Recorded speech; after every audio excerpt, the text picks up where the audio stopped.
mbetet në burg kryetari i partisë Agimi Art në Greqi. Ndaj Nikos Mialoliakos, i akuzuar për krijim dhe drejtim të organizatës kriminale, është komunikuar mëngjesin e së njëjtës masa e paraburgimit pas dëshmisë së tij që vazhdoi deri në orët e para të mëngjesit. Mialoliakos mohoi akuzat dhe e cilësoi procesin si persekutim politik. Ai mohoi të jetë simpatizant i nazistëve dhe tha se dënon dhunën dhe shprehu keqardhjen për vrasjen e Pavlos Fisas.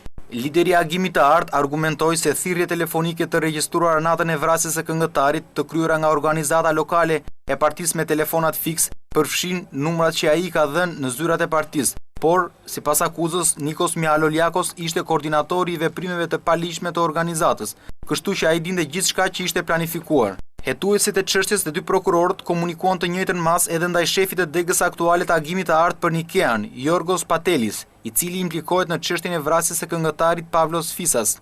Si Mialoliakos, ashtu edhe Patelis e Lagos mbajnë në qelitë e drejtorisë së përgjithshme të policisë në pritje të transferimit në burgun e Korydallos. Gjatë kohës që Mialoliakos po depononte, para gjykatës ndodheshin bashkëshortja dhe e bija e tij, si dhe rreth 50 përkrahas të Agimit të Art.